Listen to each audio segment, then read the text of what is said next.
Hi there, folks, and welcome to our Betway Summer Cup preview. It's just gone 8:30. We're doing this a bit later because we wanted to get through all the changes as well. I'm joined by Lyall Cooper. We're going to make this short, sharp, and sweet. To the point. And sweet. Yeah. Lyall and I are both working at Turffontein today, so we've got a plane to catch, as they say in the classics. Here is our Summer Cup preview for today. 10 races carded. A warm welcome, Lyall. Thank you very much for joining me. Thank you, Nico. Looking forward to this. I think it's going to be a magnificent day. Just praying that the weather stays off until after 5. Yeah, there is expected bad weather later on today, so we'll hope that that does behave itself. But we want to go to our tips for today because people are eagerly awaiting those. The first race is a maiden juvenile plate over 800 meters. Yeah, you could scratch number 9, Symbol of Love. And there's been a few updates with regards to the shoes, but not important. What have you heard? Have you heard anything? I've heard nothing. I've got a few comments. Number 7, Nice Filly Speedy, says Ashley Fortune. The 8 horse Corner Special will need the experience. Number 10, the Navy Lark. Jaap Visser, very speedy filly, will run a good run. The 11, also Ashley Fortune, Nice Filly as well. Probably looking for a bit further. Number 1, Fire and Flames, will need the experience. The 3, Very Speedy, working well. That's Arctic Flag. And Fast Track, working very well, but a bit too short here. Nico, you and I chatted before this, and I'm leaving it in your hands. I have no idea, Nico. None. Well, you're normally guided by the betting in these events. So It is normally the race time betting. And because we're there on the course today, we'll give people as much information as we can. My tendency here is to, when you're looking at the betting, the money's all come for 7 Ripple Effect, number 7, who's a daughter of Erupt, who was pretty precocious as a sire in his first stallion draft last season. I'm looking at 6 and 7 as the 2 possible winners here. Move on over, who's a daughter of Karari. Ripple Effect, who's a daughter of Erupt. So I'm going to tip them 6 from 7. I'm leaning towards the better bred horses here. And that's the way that I'll see it before, of course, we get to the course to see what happens a bit later. So 6. Just to add one thing, Nico, I did ask Ashley why Louis Cloth was riding number 7 and not Ryan Munger, and that was the owner's request. Yes, it would be the owner's request. Okay, so there we go. That's one of the owner's requests, or all the owner's requests. Correct. Okay. I should have said the owners. Okay, there we go. So that's where you get that from. Okay, race 2 is the start of the buy part, of which there's a likely pool of 400,000 Rand. It's a maiden over 1160. Scratches number 14 here. Civil Princess has come out, the newcomer. There was a bit of money for it, but unfortunately it's come out. The first time of Celtic Rumours. Let's start there first before we go to the race horses. You've heard a bit about this. Yes, I've heard a few stories about this daughter Vercingetorix. The mare won over 16, so you'd think this will be a bit sharp.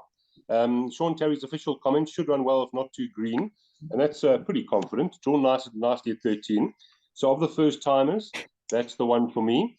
And then this is where you and I, we have chatted about this card, you and I, quite a few times. This is where you and I slightly disagree. I'm going Malech number 7 strongly, and I think you liked a bit of number 8, Nico. Yeah, I thought 8 was value at the price. Slinky Mapimpi, I certainly like his first 2 runs. You know, he ran second to that horse Raffles, who went on to Durban, if you remember correctly, and ran a good race down in Durban directly after winning that maiden. So I thought that was a good price, Slinky Mapimpi at 10 to 1. I obviously like both Fish Eagle. I think Fish Eagle's a big price too, 7 to 1.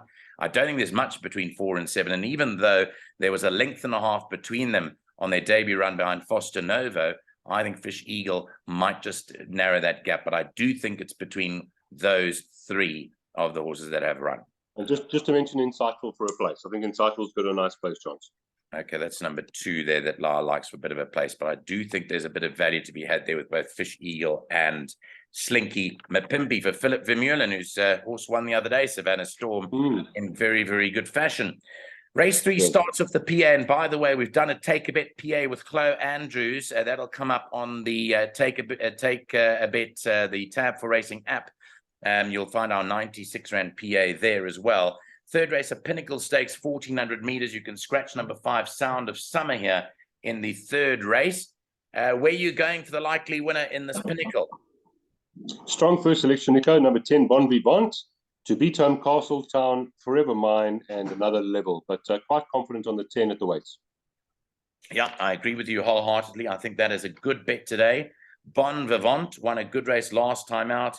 At the weights, looks to be the right horse, 16-18 to 10.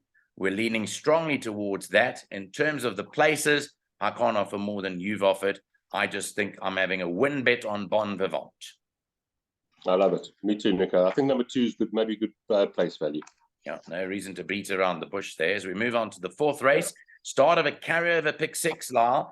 Carryover of 2 million rand, likely pool 10 million rand. This is the Magnolia handicap over 1,160 meters. And once again, there is a scratching in this race. Epico number 8 is out. We made this 2 horses, really, didn't we? Yes, we did. Gobsmacked and number 2, Sweet Pepper, with that big weight. Those are the 2 class horses.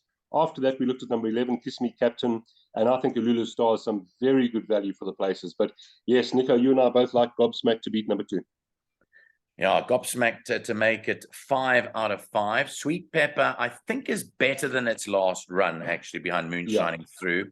So therefore, we've given that a chance. And then what about this Kiss Me Captain, number 11? Yeah, obvious chance and drawn well. So we'll see how good she is today. If she can beat Gobsmacked and, of course, Sweet Pepper, then she really is good. So we are including her in our exotics, Nico. Okay, so if you are including a Lulu Star for wider play, I'd suggest you might include the 3 Kissing Point as well if you're playing a little bit wider, because I think that's got a bit of improvement to come. But basically, Lyall and I are in Gobsmacked's camp, but we are expecting Sweet Pepper to be right on top of it there. Correct. Race 5, if we move on to the 5th, the Grade 3 Betway Merchant, start of Jackpot 1, where there's a likely pool of 650,000. Scratch this Tony Rivelin's horse number 8, Coin Spinner. That comes out of race number 5. Here's the betting. This is a bit more hotly contested, but we thought here that the fillies, again, may hold sway. We did, Nico. I know you and I both like Desert Miracle from that draw this afternoon. Big Burn, you know, Big Burn and Desert Miracle are 2 of my favorite 5 horses in the country, and they're both here. Big Burn's drawn badly. I love this daughter of Elusive Fort, but for me, 3 from 1. And then number 11, Moon Shining Through, very good win last time, has to be mentioned. And I like a bit of value for a place for Kayla's Champ. Okay, yes, Desert Miracle. She could well crack it today. As you say, the draw sways us a bit because we have noticed on that stand side track, regardless of whether there's rain or not, that the higher draws are more effective. And therefore, that is the reason that we put in behind siding with Desert Miracle from a 12 draw, as opposed to Big Burn, who's drawn 1. Full Velocity, I like a little bit. Yes, you do, yes. But I think that's a big runner. But I think it has to beat Desert Miracle, Full Velocity. And then further down, we mentioned Moon Shining Through, number 11. And Kayla's Champ. Kayla's Champ's a huge price. I think it's a huge price. I think she can place. Yeah. So don't exclude Kayla's Champ in your pick 6s, guys. 16 to 1 certainly will be right there. And Nick, I did speak to Roy Magna about number 7, Vasim. He said it should be thereabouts, just for the play. Did he like it? It's 50 to 1, you know that. No, it's 16 to 1.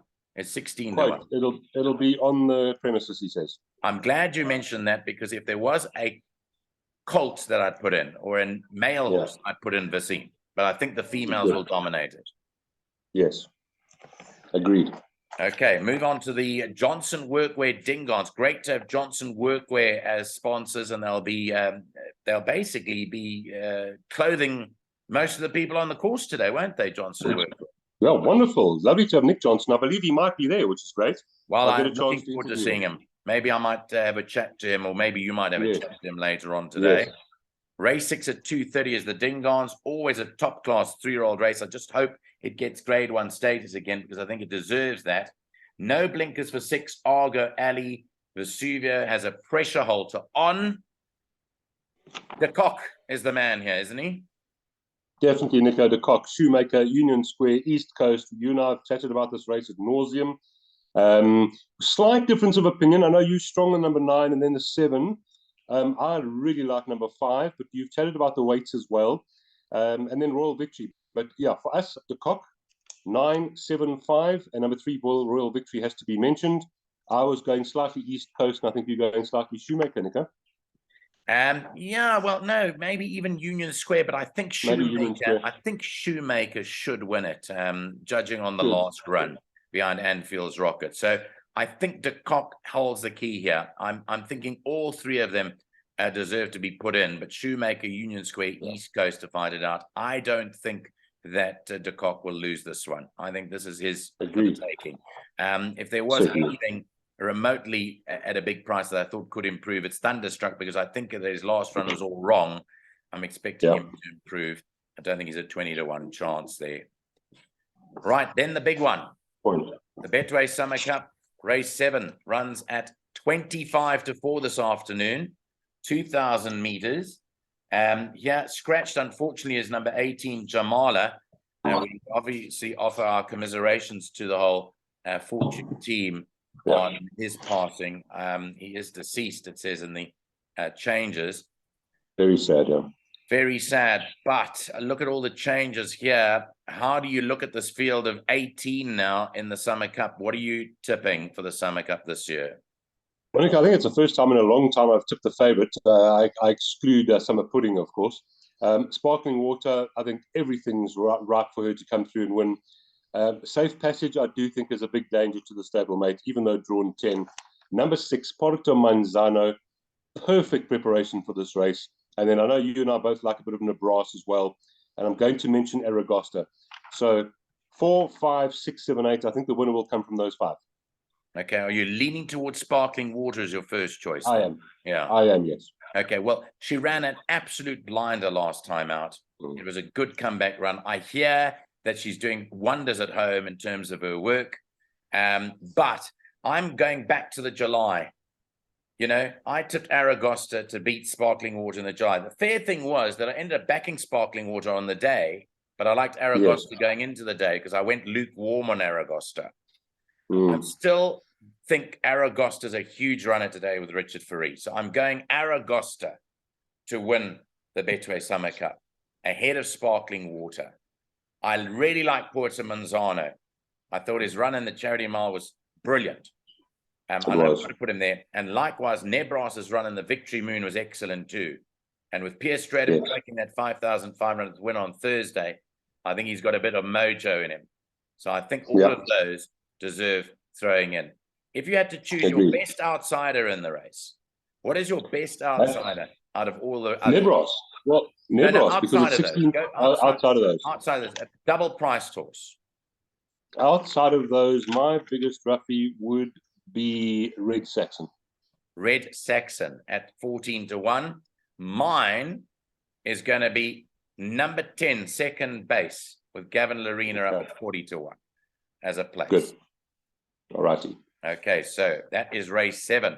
Let's go to the 8th now. Race 8 is the Grade 2 Betway Ipitombi Challenge. Scratch number 3, Bold Fortune in this one. And here the money has come for Feather Boa into 5-2. We thought the 3-year-olds had the key to winning this. We don't think an older horse will win. We think one of the young horses will win. And you were big on Feather Boa. I'm big on Feather Boa. It's my banker on the card, Nico. Stu Pettigrew, Cabello Mazzignani. The talk's been around for this one. She's very talented. Number 12, obviously the horse to beat. Give me a shot, doing nothing wrong.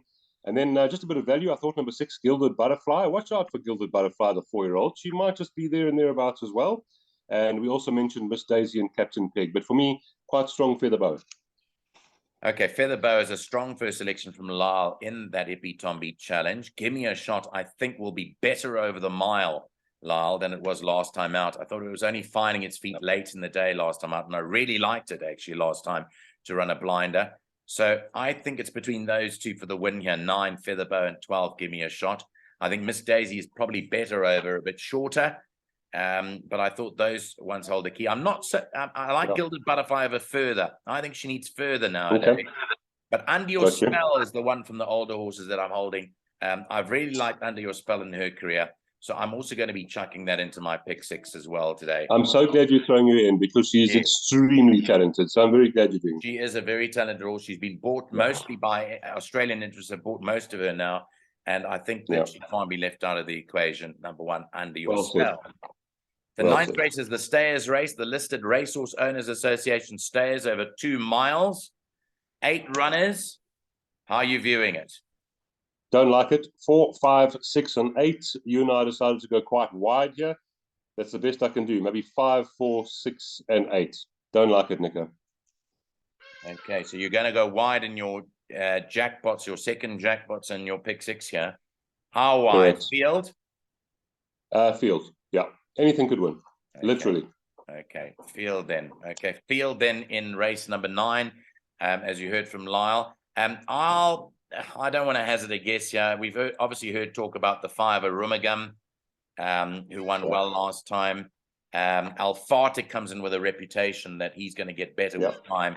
Again, I can't narrow it down at all for you guys. I think you have to go field in the last. Even the filly at the bottom, flying first class, can do it. So that's a tough one. Probably the toughest of the day, even though it's a small field. The last race of the day is the merit rated 84 handicap over 1,800 meters. There are no changes in that 10th and last race.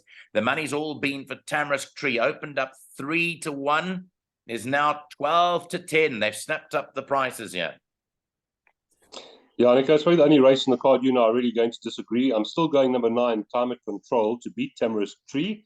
Then, of course, Good Counsel and Tebabua. So for me, 9, 7, 6, and 5. Okay, 9, 7, 6, and 5. We've discussed this at length, you and I, but you're still remaining on Climate Control, are you? Nico, you've explained to me the weights, and Tamarisk Tree should win this at the weights. Yes, I'm just going to go take it on with, I think, talented Climate Control. Okay, I'm quite big on Tamarisk Tree. I think that'll win, but I think Lyall's been in good form, so I think caution there with number 9, Climate Control. Tebabua and Good Counsel are the other two, and if you're throwing them into your bets, put in number 1, Captain Spundy Sailor from Pierce Stradham's perspective there, with him riding a winner on Thursday. And I'm just looking at that price there. Tebabua number 6 there. Nice place value there at 14-1. I don't know if it'll win, but it might just be good place value. I think the win for me, I'm quite, as I said, I'm confident in Tamarisk Tree in the last. I think it just ran well above the last time out. You know, it ran. What did I say to you when we were speaking earlier? To 105. 105. And we mentioned Climate Control at 99. I think you had him at 100. At 100. 89. I was at 90. No, it was 100. Yeah. Yeah, it was 100. So, yeah, there's only one kilo between them.